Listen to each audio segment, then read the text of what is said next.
طيارة نقل ركاب من نوع ايرباص A320 كانت طالعة في رحلة عادية من برشلونة في اسبانيا لمدينة دوسلدورف الألمانية، وكإجراء معتاد يتصل كابتن الطيارة بمركز التحكم بمارسيليا عشان يبلغهم بسرعة الطيارة وارتفاعها، ويتأكد مركز التحكم من المسار اللي ماشية عليه الطيارة وبتكون كل حاجة تمام.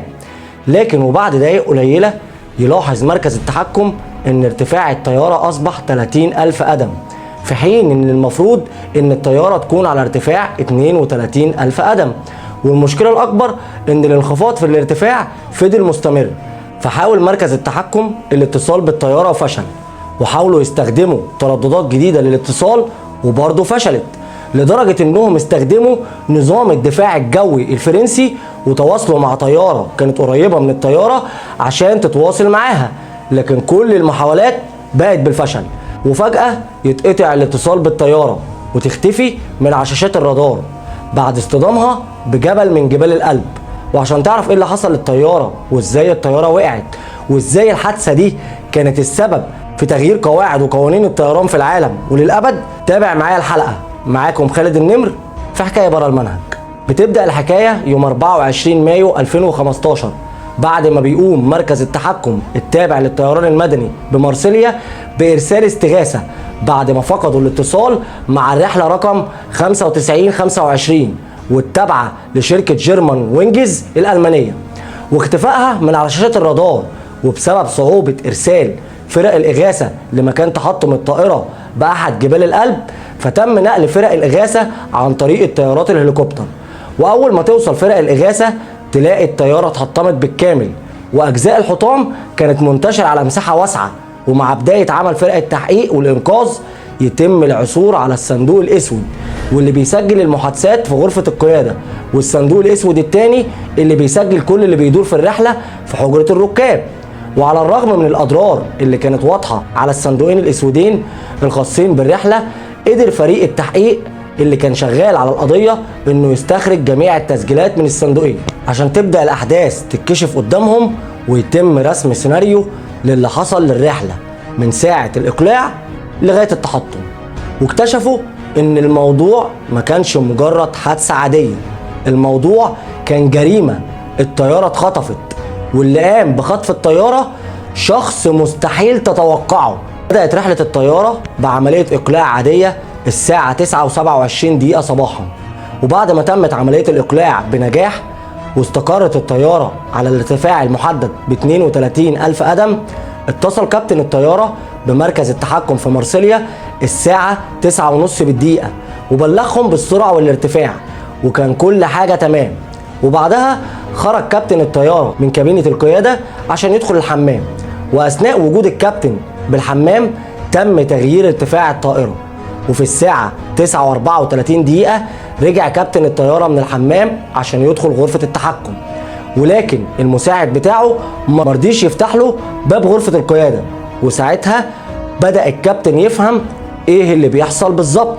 المساعد بتاعه خطف الطيارة، ولكن للأسف ما كانش فيه أي طريقة عشان يقدر يدخل الكابتن لغرفة القيادة، وخصوصا بعد ما المساعد بتاعه عطل خاصية فتح الباب برمز الطوارئ. وعشان تكون فاهم اللي بيحصل بالظبط، بعد أحداث 11 سبتمبر سنة 2001 وسقوط برجين التجارة العالميين في أمريكا بسبب خطف الطيارات، تم تعديل نظام أمان أبواب غرفة القيادة والخاصة بالطائرات بحيث إن الباب ما يفتحش غير من الداخل. يعني أي شخص موجود خارج غرفة القيادة لازم يستأذن من اللي موجود في الداخل عشان يفتح له الباب. والحالة الوحيدة اللي ممكن يتم فتح الباب من الخارج هي باستخدام رمز الطوارئ، لكن في نفس الوقت يقدر الشخص اللي موجود في غرفة القيادة انه يلغي خاصية فتح الباب برمز الطوارئ، وهو ده اللي حصل بالظبط. مساعد الطيار لغى خاصية فتح باب غرفة القيادة برمز الطوارئ، وعشان كده كان من المستحيل فتح الباب من الخارج. وبدأ مساعد الطيار انه ينزل بارتفاع الطيارة تدريجيا، وفي الساعة 9:39 يظهر على مسجل الرحلة صوت قوي وعنيف لطرق على باب غرفة القيادة في محاولة يائسة لكابتن الطيارة انه يدخل لغرفة التحكم. وفي نفس الوقت كان في محاولات كتيرة من مركز التحكم بمارسيليا للاتصال بالطيارة عشان يفهموا ايه اللي بيحصل في الطيارة بالظبط، لكن ما كانش فيه اي استجابة من الطيارة. وفي تمام الساعة 49 دقيقة تصطدم الطيارة بأحد جبال الألب وتختفي من على شاشات الرادار عشان يتم الإعلان رسميا عن تحطم الطائرة ووفاة 144 راكب واربعة من طاقم الرحلة والطيار والمساعد بتاعه. وللأسف كان من ما بين الركاب عدد كبير من طلاب أحد المدارس. وكابتن الطيارة اللي كان عمره 34 سنة كان متزوج وعنده طفلين وعنده خبرة كبيرة في مجال الطيران، وكان بيحاول لغاية آخر لحظة إنقاذ الطيارة والركاب. وهنا يظهر السؤال اللي كان لازم إن فريق التحقيق يجاوب عنه: إيه السبب اللي يخلي مساعد الطيار واللي المفروض إنه يحمي الطيارة والركاب إنه يقرر إنه يخطف الطيارة ويكون السبب في تحطيمها؟ وعشان تعرف الإجابة لازم ندور في حياة مساعد الطيار واللي كان عمره 27 سنة، ومن هو صغير كان متعلق جدا بالطيران، ولما كبر انضم لأكاديمية الطيران التابعة لشركة لوفت هانزا. ولكن بعد بداية الدراسة بكام شهر يبطل فجأة انه يروح للأكاديمية، وكان ساعتها بيعاني من اكتئاب مزمن، ولكنه قرر يعالج الموضوع بشوية مضادات للاكتئاب وبعض الجلسات عند دكتور نفسي. وبعدها قدر يحصل على تقرير بيأكد انه اتعالج وحالته النفسية بقت تمام. وبعدها بكام شهر قدر يرجع رخصة الطيران الخاصة بالطلاب ورجع يكمل التدريب بتاعه لغاية ما تحصل معاه مشكلة. والمشكلة كانت ان الأكاديمية اللي بيدرس فيها كان لازم يعملوا له تدريب عملي على الطيران، وكان كل الطلاب اللي بيتعمل لهم تدريب عملي على الطيران لازم يقدموا طلب لإدارة الطيران الفيدرالي.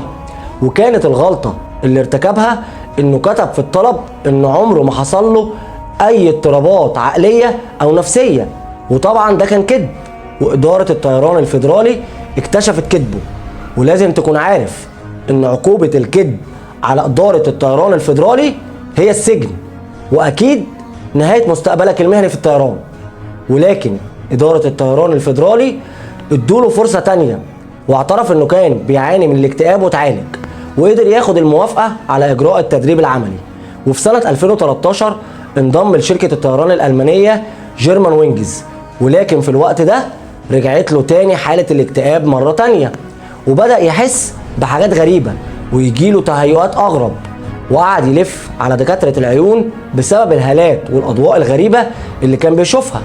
وبعد فحوصات وتحاليل كتير ما كانش فيه أي سبب عضوي للي بيحصل معاه، وعشان كده تم تشخيص مرضه على انه مرض نفسي، وكان بيعاني من مرض الذهان والوسواس القهري.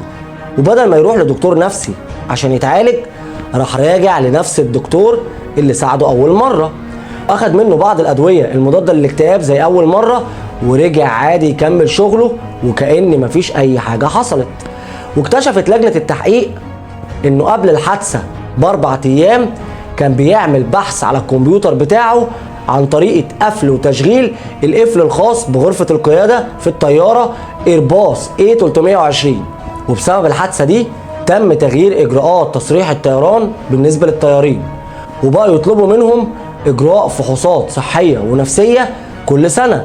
لكن المشكلة اللي كانت بتواجه شركات الطيران إن في حالة وجود طيار بيعاني من أي اضطراب نفسي وراح لأي دكتور أو عيادة نفسية، الدكتور ما بيبلغش شركة الطيران لأن ده بيعتبر من أسرار المهنة، وده وفقا لقوانين أغلب دول العالم.